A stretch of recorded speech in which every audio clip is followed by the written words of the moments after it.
13h, 14h, Europe 1 Info. La suite à 13h32 sur Europe 1 avec vos deux chroniqueurs, Clélie Mathias, Jules Thorez, journaliste politique au Journal du Dimanche. Il nous a rejoint en studio la journaliste et chroniqueuse sur CNews, Ksenia Fedorova. Bonjour Ksenia Fedorova. Bonjour. Soyez la bienvenue. Merci. On va évidemment parler de la situation entre l'Ukraine et la Russie. Vous avez entendu ce que je disais dans le journal permanent, les dirigeants des pays de l'Union européenne qui se sont réunis aujourd'hui en sommet. Alors, il y a évidemment beaucoup de sujets à l'ordre du jour, notamment le Mercosur, mais il va également être question des avoirs russes. Bruxelles s'oppose pour l'instant à l'utilisation de ces avoirs. Emmanuel Macron, lui, se dit confiant sur un accord entre les 27. Écoutez-le, on en parle juste après. L'importance, d'abord, d'immobiliser les actifs gelés russes. La décision a été prise, les Européens l'ont prise et on s'est donné de la visibilité. Deuxièmement, nous avons maintenant besoin de donner de la visibilité aux Ukrainiens pour financer leur effort de guerre. C'est la décision que nous devons prendre. Il y a plusieurs options qui ont été mises sur la table par la Commission européenne. Il y a des discussions importantes qui ont été engagées pour utiliser ces actifs gelés russes.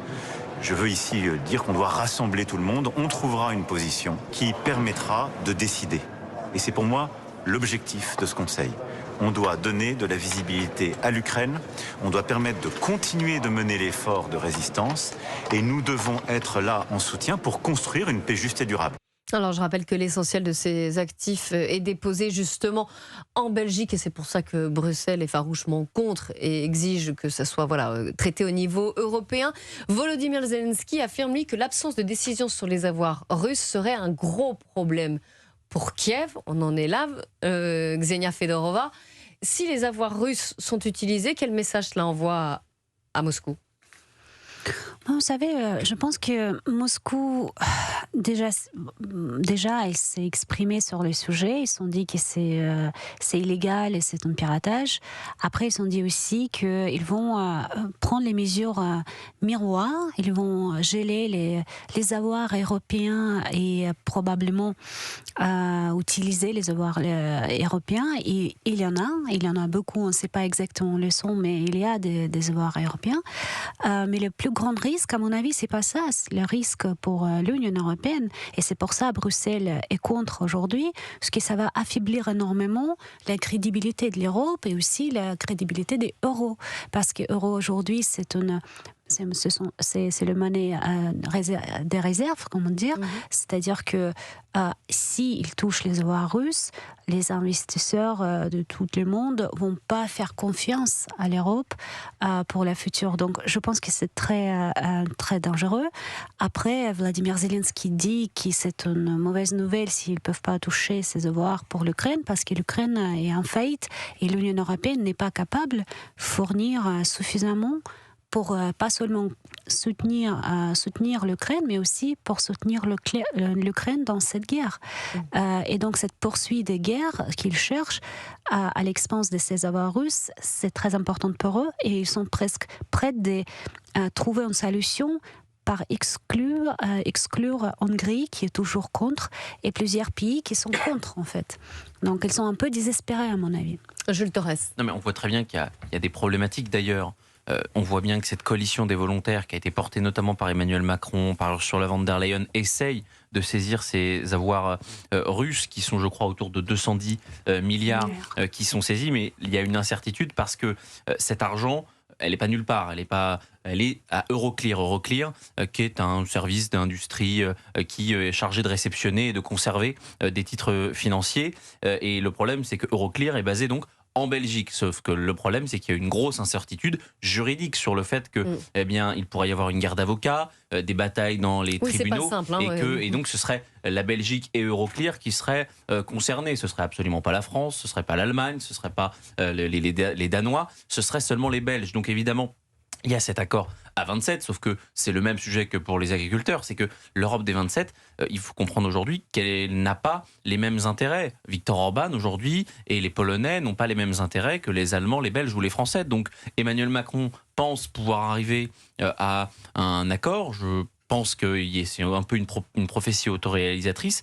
Il essaye de faire avancer les choses, mais de toute manière, Ksenia l'a dit, l'Ukraine ne pourra pas survivre, ne pourra pas continuer s'ils n'ont pas soit les avoirs, soit le soutien des Américains. Parce qu'en réalité, il faut des dizaines de milliards d'euros, pas par jour, mais peut-être par mois, pour pouvoir continuer cette guerre pour l'Ukraine. Et on voit bien que Donald Trump, il a envie d'en terminer, qu'il y a les midterms qui arrivent l'année prochaine. Et donc, il a besoin d'arrêter ce conflit et de se concentrer sur son économie intérieure à lui et d'arrêter d'abreuver l'Ukraine. Et puis surtout, il voit qu'il y a de plus en plus, pas une résistance, mais en tout cas une opinion européenne, des opinions européennes qui sont fatiguées de devoir encore fournir de l'aide à l'Ukraine quand on leur demande à eux, sur les budgets nationaux, eh bien, de serrer la ceinture. Donc on voit très bien qu'il y a beaucoup de sujets qui sont à l'intérieur de ce débat sur les avoirs russes et que c'est pas forcément Ursula von der Leyen qui contrôle tout ça. De nouveau, pour parler entre l'Ukraine et les États-Unis, va avoir lieu à partir de demain et samedi aux États-Unis, en Floride, dans le cadre de discussions sur un plan visant à mettre fin à la guerre. Et le président russe, Vladimir Poutine, a pour sa part affirmé que c'était hier que les objectifs de son offensive en Ukraine seront sans aucun doute atteints. Si ce n'est pas diplomatiquement, ce sera militairement. Vladimir Poutine qui est assez confiant, finalement. Oui, mais je pense que ce n'est pas la première fois qu'il a dit ça. Et c'est aussi pour montrer que ce qui est le plus intéressé aujourd'hui dans ces accords de paix, c'est pas seulement la Russie, mais c'est l'Ukraine en fait. Parce que si on ne trouve pas une solution aujourd'hui, la Russie va continuer avec l'opération militaire. Elle va finalement faire ce qu'il voulait faire. Aujourd'hui, j'ai lu que, selon les rapports des médias, Vladimir Zelensky oppose fortement au fait que Donbass doit être libéré des forces ukrainiennes. Et en fait, ukrainien, parce qu'il y a une partie de Donbass où il y a encore les forces ukrainiennes. Donc la Russie contrôle plus que 70% de Donbass. Et c'est évident que c'est une question de temps quand la Russie va contrôler toute la région. Et en fait, même aujourd'hui, Vladimir Zelensky n'arrive pas à accepter cette proposition. Donc les États-Unis cherchent un compromis, mais la Russie, c'est sûr, ne va pas accepter la présence de forces ukrainiennes en Donbass dans tous les cas. Donc je pense que on est toujours un peu dans l'impasse à cause de cette déni de Vladimir Zelensky, probablement encouragé par l'Union européenne. Si la guerre se poursuit, Vladimir Poutine, et vous l'avez dit, va continuer à revendiquer et à prendre et à grignoter du terrain, mais jusqu'où? Alors Vladimir Poutine, face aux craintes notamment européennes, a répondu lors d'une réunion du ministère de la Défense russe hier. Écoutez-le. Je l'ai répété à plusieurs reprises, c'est un mensonge, une absurdité. Cette menace russe imaginaire qui pèserait sur les pays européens. Mais cela est fait de manière tout à fait délibérée. La vérité est que la Russie, même dans les circonstances les plus difficiles, s'est toujours efforcée jusqu'au bout, tant qu'il y avait la moindre chance, de trouver des solutions diplomatiques aux contradictions et aux conflits. Alors, en pleine négociation de paix, forcément, Ksenia Fedorova, il va pas dire l'inverse.